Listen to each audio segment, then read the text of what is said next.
This is Brent with Lykins Motorsports. It is a Friday morning. We have weather coming through the Ohio Valley. I have allergies once again, so please excuse me for maybe some hoarseness, maybe a couple sniffs here and there. These are the 1963 Ford 289 heads. They have been steel abraded, so they look new. Drill and tap for rocker stud holes, or for rocker arm studs. Bronze valve guides for modern valve seals and locators. And last video we sent, I told you that I was going to send these to Joe Crane to have them ported. They are now ported. These are the exhaust ports.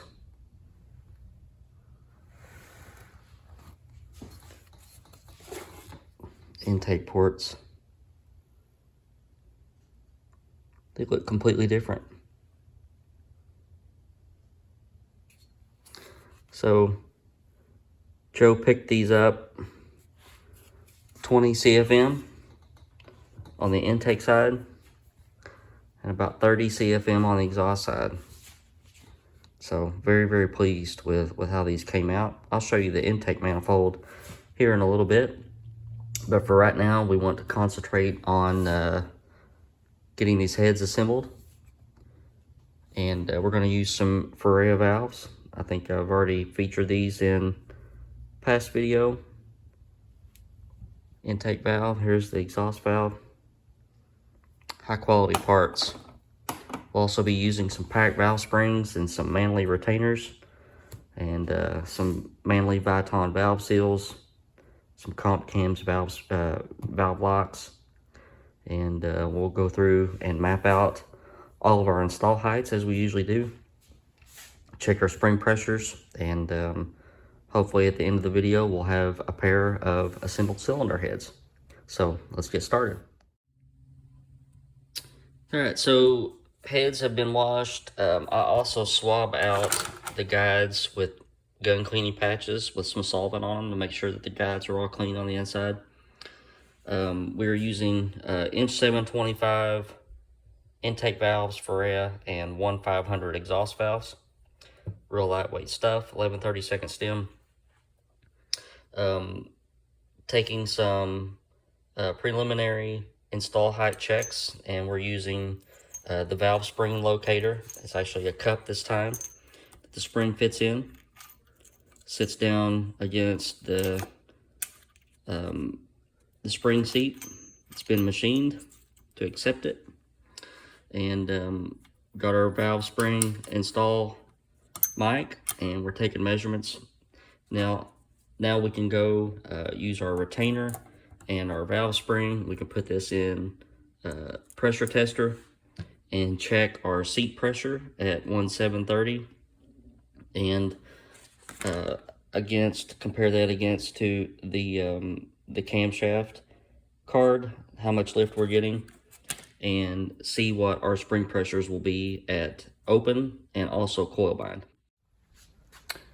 All right, here's my messy desk with my spring tester on it. We are at 1730, so we got 160 pounds. That is, if you know me, I like a lot of seat pressure. Keeps people out of trouble. We have 590 lift at open, so we'll go down to 140.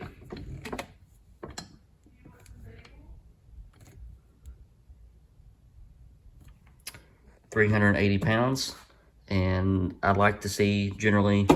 This is sort of a middle of the road camshaft. It's not very aggressive, but it's not a lazy piece of junk either. So this is plenty of open pressure for this application. And we're at 140. We're going to see where this spring coil binds. So in inch 040, we are stacked solid. So we have 100 thousandths coil bind clearance, and that is right in the sweet spot as well. So the way that these springs, or the way that we have our install heights on our heads, 1730, 1740 thereabouts, that gives us the correct spring pressures that we need for this camshaft. That also gives us coil bind clearance that's in the sweet spot. So I'm going to go ahead and roll through and measure all the other install heights and proceed with assembly. So as technology has progressed, things have gotten lighter and lighter. Now granted, these are fairly small valves, but 93 grams on the exhaust valve, 103 grams on the intake valve. I'm going to post up the flow numbers later on, but I'm just very pleased with what these heads do with small valves. A lot of guys want to start throwing 202s and such into the heads, and I'm always and have always been under the way of thinking that you try to maximize your flow versus your port size and your valve size, and that gives you a lot better performance and a lot more streetability for such applications as this.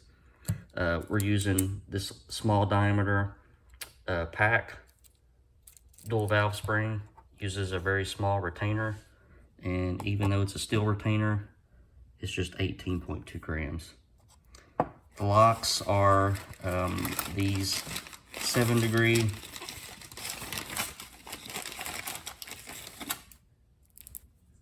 comp cams locks. Very small, very lightweight, 3 grams.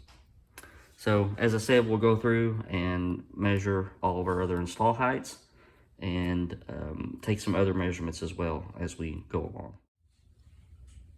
Okay, just a point of interest here. You check coil bind on all valve springs, and this is why. So there is a difference between this one binds at 1/30.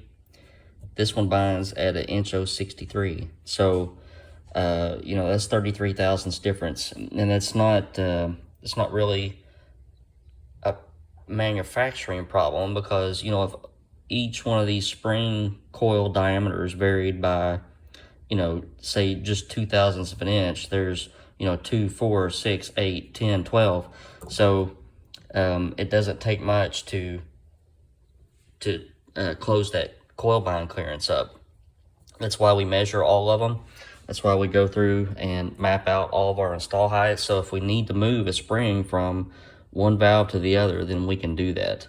But as we sit right now, tightest coil bind clearance is, I think, around 77 thousandths. And the biggest one is right around 100 thousandths, so a little over 100. But and of course, that's all static. So you know, when the engine is running, you have deflection due to push rod deflection. You have, you know, valve train deflection. So you normally gain a little bit of clearance there. But yeah, so that's where we are. I've mapped out all of these.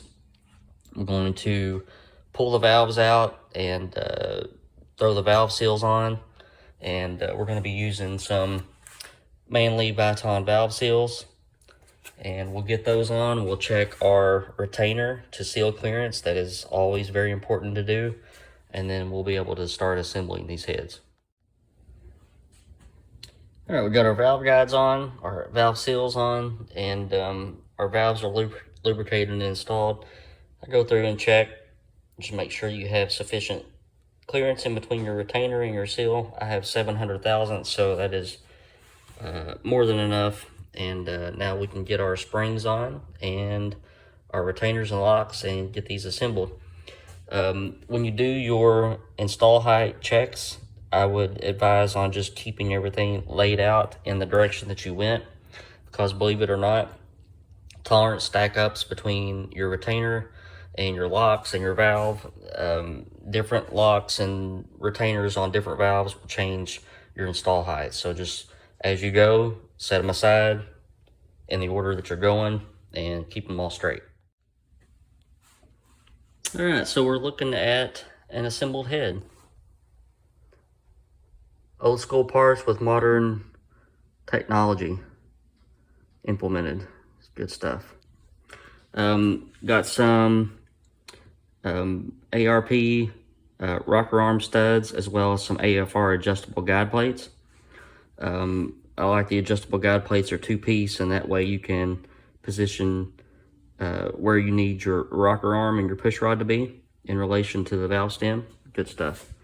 So I'm gonna get these, this other head done exactly the same way. We'll knock freeze plugs in, and then we'll put a coat of primer on them. All right, so we have an assembled head, and got the freeze plugs in, and our guide plates, 2-piece guide plates, and rocker arm studs. So these are ready to go on. One thing that if you're working on these heads, the rocker arm studs, since they were pressed in to begin with, now they're drilled and tapped, obviously, they go into water. So make sure that you use a thread sealant when I leave these loose until assembly time, because the guide plates need to be moved around and everything. So when I do the final assembly and torque and everything, I make sure that they have thread sealant on them. Here is our intake manifold, and this is a factory cast iron intake manifold for that engine, 4-barrel carburetor, obviously. It has been fully ported. This intake now flows 220 CFM. So I'll show the differentials in flow here in a minute, but definitely over supports what the heads will do, and it didn't used to be that way. So just an excellent porting job by Mr. Joe, and this will turn our little 289 on, but just a solid piece. He cleaned it up for me, and he said he didn't want to try to send it back without some kind of a coating, so I said it's going to end up being painted satin black, so that's what he painted it for me. So I will probably hit it another time when the engine is together and we paint everything at once, just to give a uniform coat. But that's our intake manifold. All right, so let's take a look at some of the flow numbers.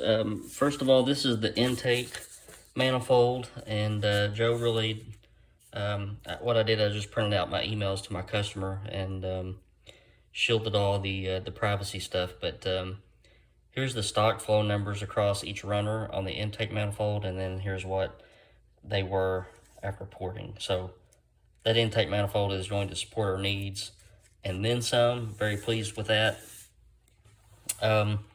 Here's the cylinder head stuff.